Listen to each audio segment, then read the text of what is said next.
예, 오늘로 단식 6일째를 맞은 자유한국당 황교안 대표의 건강이 급격히 나빠진 것으로 알려졌습니다. 만약을 대비해서 황 대표의 부인까지 인근에 대기하고 있는데요. 오늘 아침 더불어민주당 이해찬 대표가 직접 단식 현장을 찾았습니다. 거의 목소리가 작아서 안 들려. 굉장히 기력이 빠져 있어가지고 거의 말씀을 못 하시는 정도. 상태가 많이 안 좋으시고 정신은 아직 또렷하게 계신 것 같습니다. 그런데 아직은 괜찮다고 하시면서 좀 더 계속 하시겠다고 말씀을 하셔서 일단은 나왔습니다. 사모님께서 오늘부터 같이 계신다고 하니까 마음이 놓이는 것 같습니다.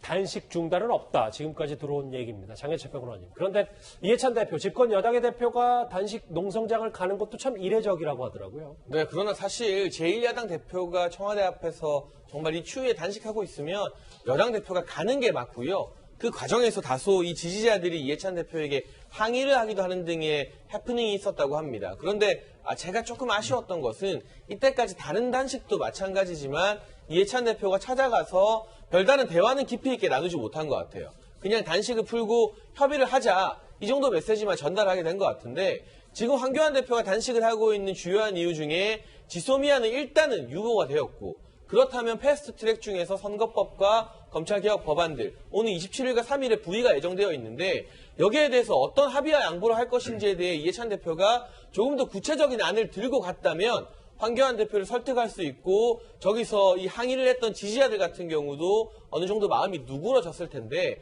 오늘의 방문 같은 경우는 구체적인 어떤 양보안 없이 타협안 없이 그저 황 대표의 단식이 길어지니 안 갈 수 없어서 간 것이 아니냐 이런 비판을 받을 수밖에 없다. 왜냐하면 하나도 메시지 없이 단식 풀면 협상하겠다. 이 말을 믿고 단식을 풀었다가 그대로 부의가 되고 선거법 등이 통과되게 되면 자유한국당 입장에서는 정말 상상할 수 없는 일이 벌어진다 이렇게 보고 있는 것이거든요. 따라서 이해찬 대표가 오늘이라도 우선 황교안 대표의 상태를 보고 돌아왔으니 보다 조속히 이 패스트트랙 법안을 어떻게 합의 처리할 것인가에 대한 그러한 안을 마련해서 협치가 무엇인지 좀 보여줬으면 하는 바람이 듭니다. 자, 그런데 이 여당 대표의 방문에 황교안 대표 지지자들은 거친 욕설을 하기도 했습니다.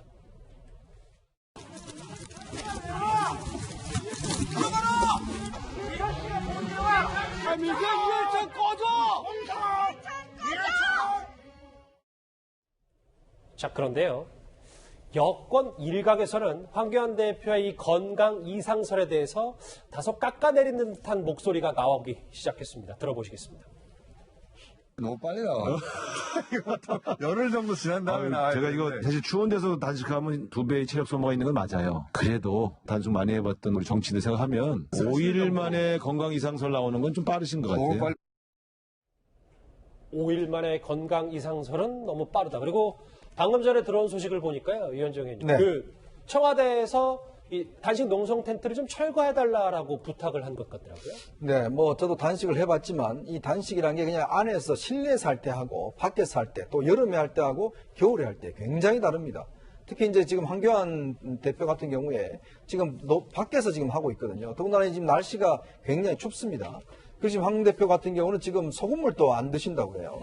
그러니까 원래 단식을 하게 되면 최소한의 물과 소금은 일단 먹으면서 버티는데 일단 이것도 안 하기 때문에 급격히 지금 체력이 저하되고 있고 지금 또 청와대 분수대 앞에서 지금 거기서 하고 있기 때문에 굉장히 체력이 저하되는 그런 상황인데 그걸 저렇게 아직까지 이상이 없다라고 저렇게 웃으면서 이야기할 문제는 아니다는 생각이 들고 더군다나 지금 청와대 앞에 같은 경우에 분수대 같은 경우는 이제 황 대표가 지금 앉아 있지 못하기 때문에 누워 있거든요. 그렇죠. 그래서 지금 천막을 설치를 해놨습니다. 근데 이제 분수대 앞에서는 경호상 이유로 천막을 못 친다고 그래서 청와대 정무비서관실에서 좀 철거해달라 이렇게 요청을 한 모양이에요.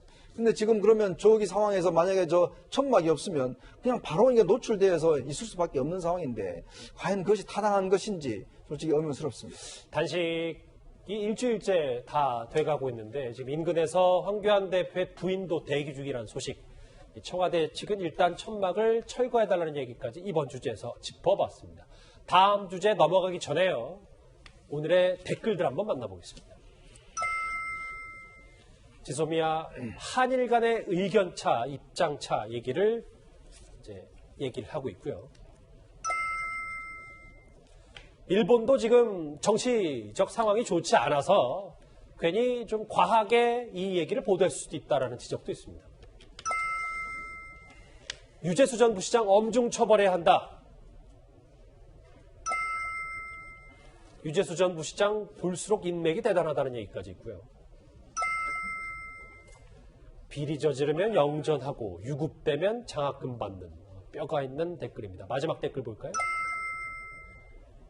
조 전 장관 뭔가 좀 성실하게 조사를 받았으면 좋겠다는 얘기까지 정리를 해봤습니다.